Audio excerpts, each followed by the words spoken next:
What's up guys, NepentheZ here and welcome back to another episode of The Road to Glory. Before we get into today's episode for the gameplay guys, we've got some... Spurs lost 7-2 to Bayern. Serge Gnabry with 5 goals, man. We've got Barcelona versus Inter. This one was nice and cheap. You need 2 Inter or Barcelona players, 6 La Liga or Serie A players, 3 rare players, 77 rated. As you can see, we've got some bronzes. We've got some golds covered nice and comfortably. We have, however, got Spurs versus Bayern, which isn't quite as easy. We're going to do it here. I'm going to be using... I'm going to be using my untradeable Jerome Boateng and the Javi Martinez that I paid for, because every player is from Bayern is like 8 or 9k. I literally bought him as the cheapest one for 7.8k, and so the fact that Boateng is untradeable, he's up there also at 8k. He's the same price. So once this SBC runs out and his price comes back down, if I want him back, I could just go and buy him back for like 8k, but I think I'd prefer Sule to him anyway. So that's our 2 Bayern players. Fortunately enough, the Spurs players weren't quite as expensive because there are far more of them that are lower rated, right? So we bought Eric Dyer and Victor Wanyama, I think for about 2.5k a pop. 1,600 for Wanyama and 1,500 for Dyer. So that's not too bad either. So we have spent a fair old chunk on here. But we get some all right packs back. So other than that, we just need a 75 rated squad with a 70 chemistry. So I'm just going to go ahead and start with my League 4 players, really, because we don't really need all that much else. So he can go in there. We got a left mid. Where are we right now? Striker. Have we got a left mid? Not there. Yeah, we'll have a wait. I'll basically just want to have a little look. Let's pop a centre mid in there. We've got the centre mids there. Let's pop another centre mid in there. I don't particularly want it to be the Welsh guy. I know I had a... another Welsh guy. Never mind. Let's pop our left back in. Where did he go to? Another Welsh guy. I suppose we could pop him in there. And then a right back as well. There. And then in goal... we'll pop him in and we'll just have a look at what the rating is for that. So it's a 73 rated. It does have the chemistry quite comfortably. So if we actually just go for a Premier League goalkeeper here, low tier Premier League goalkeeper, we should be fine for the rating. Is Bravo enough? Bravo's enough, and crushes for chemistry as well. So we'll throw him in there. Nice and easy. It's, cruises off the whole set for us there. Let's claim that reward and let's go ahead and open those packs. Of course, we are just hoping for something for anything. We are working towards getting Lacazette. I've got 65k coins, but I am already in the semi-final of a draft for Draft to Glory as well. So once those rewards... oh, that's a border or walkout. Come on. It's a walkout. Come on. French! Don't tease me. Send it back. Oh, Laporte. That's nice. That's really nice. 87 rated Aymeric Laporte. I might use him. I don't know. Oh, how much is he worth? Oh, 50k. That's it. That is, I'm just going to drop him down, get him gone for 50k, and that's going to be Lacazette coming into our team ASAP. No two ways about... oh, look at that. A big Pepe in there as well. He's not worth like huge amounts of coins, to the point where I'll probably hold on to him as an 84 rated card right now. Yeah, he's only like 4 or 5k. We'll hold on to him. Nice to have there. Oh, that's nice. Look at that. We're up to 112k. We're going to pick up Lacazette. Maybe not in today's episode. Maybe in tomorrow's episode. We get no walkout or board there. Let's go, man. That's a big card for us, that is. I like that, man. Really nice pack. That's very good. We get Rafa, Palios. That's a pretty terrible pack. And then last but not least, a Prime Gold Players pack. Come on, EA, man. 2 in a row. Let's get a ones to watch card. That's nice. It's another board or a walkout. It's only a board. Come on. Be a good board. Be Berkey at least. No, it's Sommer. There could still be a good 84 or 83 in here, though. There's not. Oh, that's brutal. All right, so That's okay. That was fantastic, if anything. It was worth me submitting Boateng and spending the coins on. We're up to 112k. Like I said, I can't quite buy Lacazette just yet. I'm a little bit short on coins for him. He's about 115 to 118k. So what I'm going to be doing today, guys, is going and playing some more squad battles games, going and playing some more rivals games to make sure that we can get up with... Yeah, I can't actually fit Laporte into my team anyway because I'm going with a different squad. So yeah, as soon as we can afford Lacazette, he'll be going in instead of Torreira, and that'll be my team for this weekend league. And then we just get to work again towards improving the next spot in the team, and that's phenomenal. This account is so good right now. But guys, that is going to be the end of the live section. Yeah, I mean, let's get into some gameplay. All right, guys, as we go into the gameplay, we are going to, of course, carry on from yesterday's comment, and that was the first comment from Jabir Rashid. Says, hey, Nep, I'm a below-average FIFA player starting in FIFA 18. My question is, how do I take the steps to become a better player? The gameplay you're going to see today is not indicative of somebody who should be alerting you on how to become a better player. I've had a torrid time since last night. Yesterday afternoon, which was yesterday's gameplay that you saw, FIFA was brilliant. It was playing smooth. It felt smooth, even in the losses. You know, I was making mistakes. And in terms of becoming a better player, the best way to become a better player, well, there's a few variables that you need to engage with. Number one, I think playing the AI to a high level is actually important, because when you play online, you mostly play against the AI. Defensively, you don't. Defensively, you're playing against a human. But offensively, the human can only control one player. So you're mostly playing against the AI. So it's important to understand how the AI is... it works basically offline. So I think beating the AI on legendary difficulty consistently will really help you with certain areas of your gameplay. Another way to get better is just to spam division rivals or play against people that are better than you, that can give you feedback. If you guys want to join my Discord, we've got a community Discord, discord.gg/NepentheZ. There's areas in that Discord to set up games against people where, you know, you can get true feedback. You know, if you're like a Division 6 player and you're looking for some tips, maybe there's some Div 5 players in there that will play you and give you some honest feedback about what went wrong, where and why. But one of the best ways to grow as a player, and this is something that I did a lot last year and that I'm trying to do this year, but we'll get to why I'm struggling a little bit in a second. One of the things I did a lot last year is just self-awareness. Understanding when you're making mistakes versus when the game is screwing you is super important, because that's what allows you to kind of understand how to improve. For example, if you constantly keep making a bad pass choice or a bad shot choice and you refuse to change that, and you complain that the game is screwing you, you're at fault. However, of course, sometimes you make a pass that's an obvious pass choice that should be simple, and the game screws you. And to understand and learn from those two separate instances is really instrumental in becoming a better FIFA player, because you're like, yeah, that's basically the reason why. So spam rivals, play better players than yourselves. And watch your games back if you have the capability. Of course, if you have PlayStation, you have the recording option on PlayStation.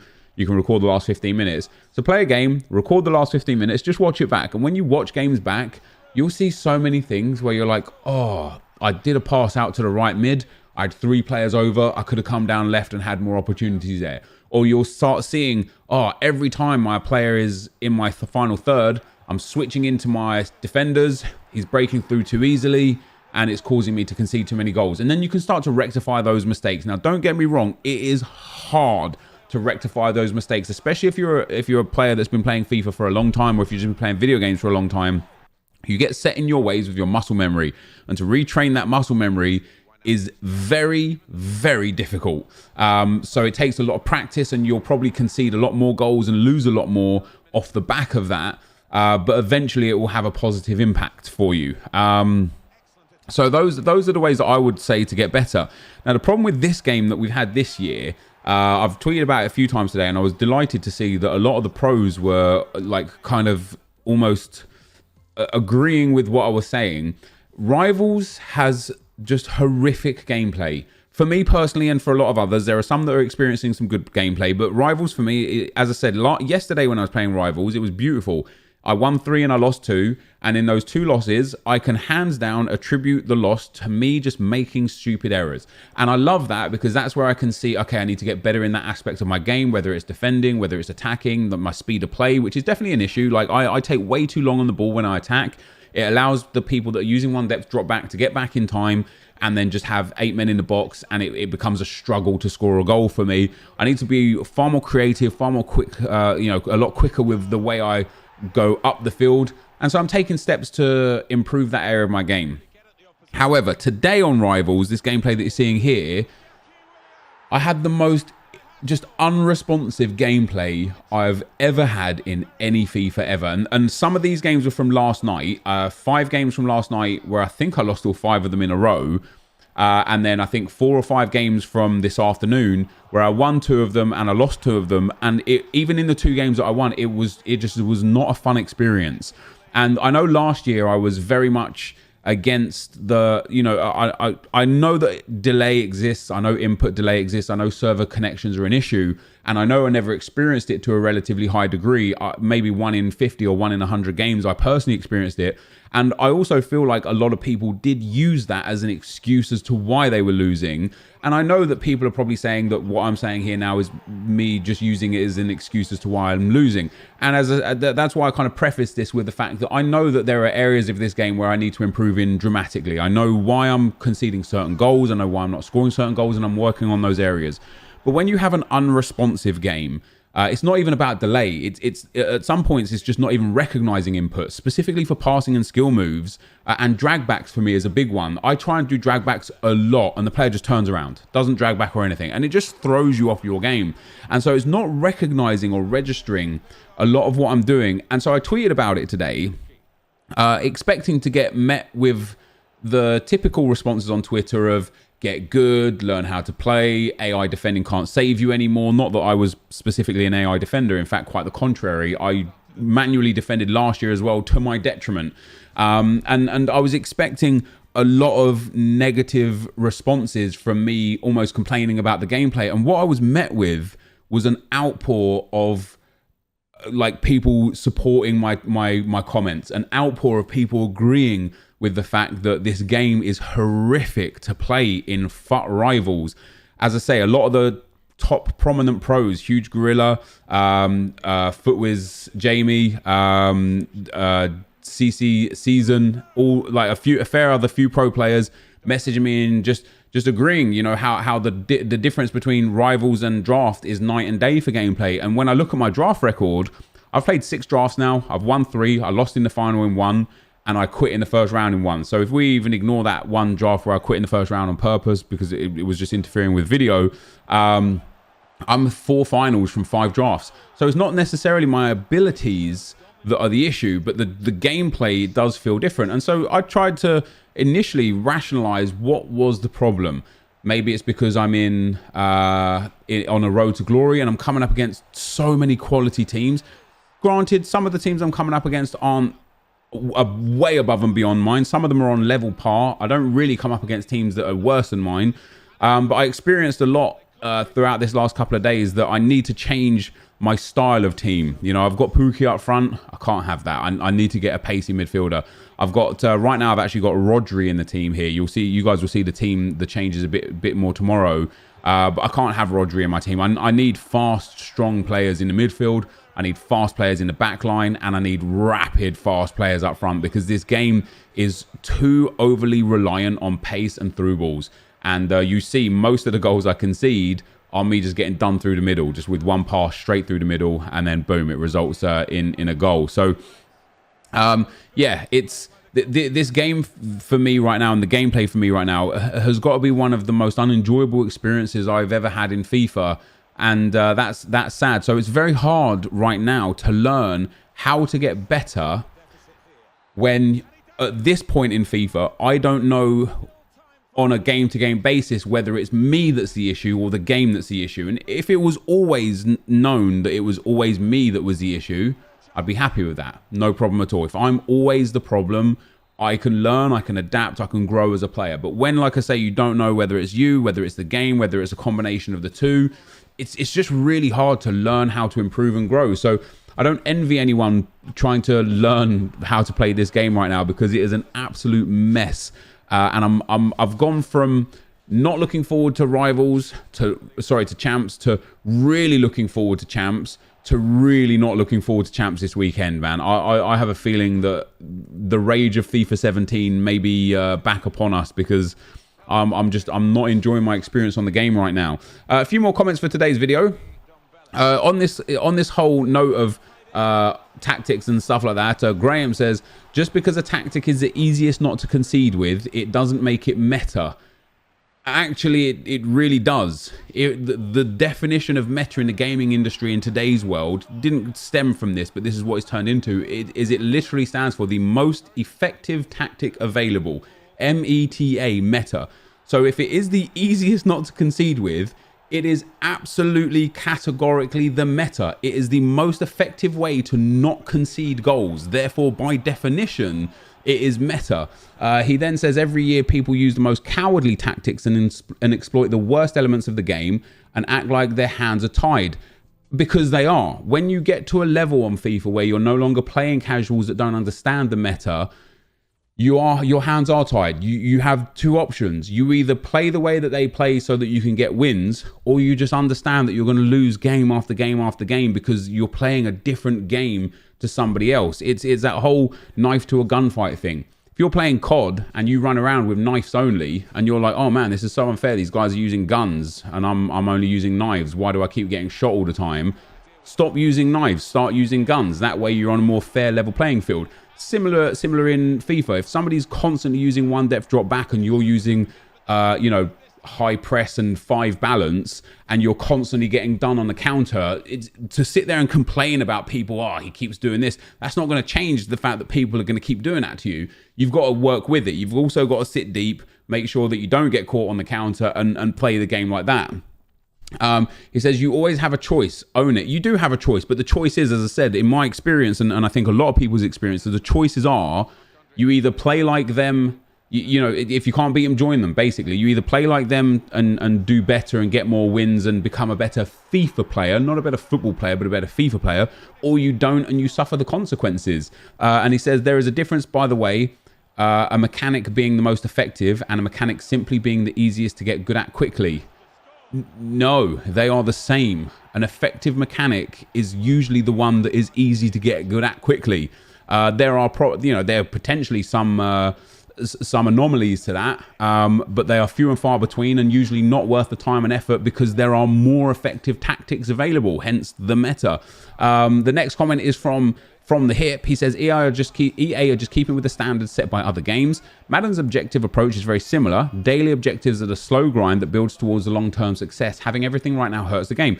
I absolutely agree. I'm not asking for everything at once. I'm asking for something there to work towards long term, but B, in terms of daily objectives, which is what we were talking about yesterday, I just don't want the same thing every day. Play 2 games, win 1 game, buy a player. Play 2 games, win 1 game, buy a player. Give me something, keep the experience level the same. Just give me something different to do for my objective. Just something different. I'm not asking for miracles.